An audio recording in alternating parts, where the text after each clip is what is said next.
നാമോ നിശാ ഹമാരാ. ഇന്ത്യയുടെ പേരും കൊടിയും ഇന്നും പറക്കുകയാണ്. ഇന്ത്യയുടെ കൊടി ഇന്നും അവശേഷിക്കുകയാണ്. ഇന്ത്യയുടെ പേര്. ലോകത്തൊരു വലിയ രാജ്യം ഇന്ത്യ രാജ്യം. ഈ ഇന്ത്യ അടങ്ങുന്ന ഏഷ്യ, ആ ഏഷ്യ പ്രവാചകന്മാർക്ക് ജന്മം നൽകി. ഏഷ്യ ആത്മീയ തേജസ്വികൾക്ക് ജന്മം നൽകി. അവിടെ ജനിച്ചവരൊക്കെ ആത്മാവിനോട് സംസാരിച്ചു. അത്ഭുതമാണ്. ഭർത്താവ് മരിച്ച സഹോദരിയുടെ വീട്ടിൽ പോയിട്ട് ശ്രീബുദ്ധനിരുന്നു. ദുഃഖമാണ്. മരണത്തെ എങ്ങനെ അഭിമുഖീകരിക്കണമെന്നറിയില്ല. ബുദ്ധൻ ചോദിച്ചു, ദുഃഖമാണോ സങ്കടമാണോ? സങ്കടത്തിനൊരു പരിഹാരമുണ്ട്. നമുക്ക് യോജിക്കാം, യോജിക്കാതിരിക്കാം. ബുദ്ധൻ ആ സ്ത്രീയോട് പറഞ്ഞു, മോഹിക്കരുത് പെങ്ങളെ. മോഹം ദുഃഖമാണ് പെങ്ങളെ. ആഗ്രഹം പാപമാണ് പെങ്ങളെ. ദുഃഖത്തിലേക്ക് നയിക്കുന്നത് മോഹമാണ്.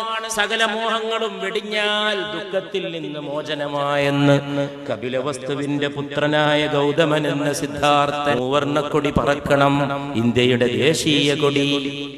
അത്ഭുതകരമായ രാജ്യം ഇന്ത്യ. മഹത്തായ രാജ്യം ഇന്ത്യ.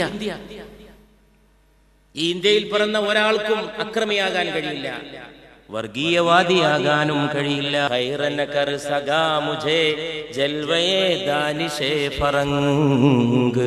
പടിഞ്ഞാറിന്റെ കണ്ണഞ്ചിപ്പിക്കുന്ന പ്രകാശത്തിൽ എന്റെ കണ്ണ് മഞ്ഞളിച്ചു പോയില്ല.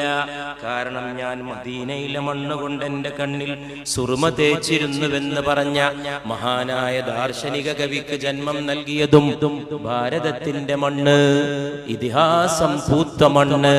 എത്രയെത്ര ആചാര്യന്മാർ, എത്രയെത്ര ജീവിതത്തെ ഉത്ബോധനം കൊണ്ട് കീഴടക്കിയ മഹത്തുക്കൾ ചവിട്ടിപ്പോയ മണ്ണാണ് മഹത്തായ ഭാരത മഹാരാജ്യം. യൂനാനോ മിസ്ർ റൂമ, യൂനാനോ മിസ്ർ റൂമ സബ് മിട്ട് ഗയേ ജഹാൻ സേ. യവന സംസ്കാരം ലോകത്തിന് ഇന്ന് അസ്തമിച്ചു പോയി. റോമാ സംസ്കാരവും അസ്തമിച്ചു പോയി. സബ് മിട്ട് ഗയേ ജഹാൻ സേ അബ് തക് ഹൈ മഗർ ബാക്കി നാമോ നിശാ ഹമാരാ. പക്ഷേ നമ്മുടെ ഇന്ത്യയുടെ കൊടിയടയാളം ഇന്നും അവശേഷിക്കുകയാണ്. പറയുമ്പോ തന്നെ എനിക്ക് കോരിത്തെരിപ്പുണ്ടായിപ്പോൾ.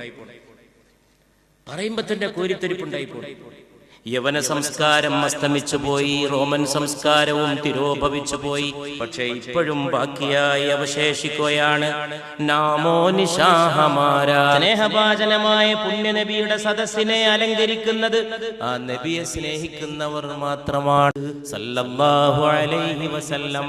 അവിടുത്തെ സ്നേഹിക്കുന്നവർക്ക് മാത്രമേ അവിടുത്തെ സദസ്സിനെ അലങ്കരിക്കാൻ കഴിയൂ.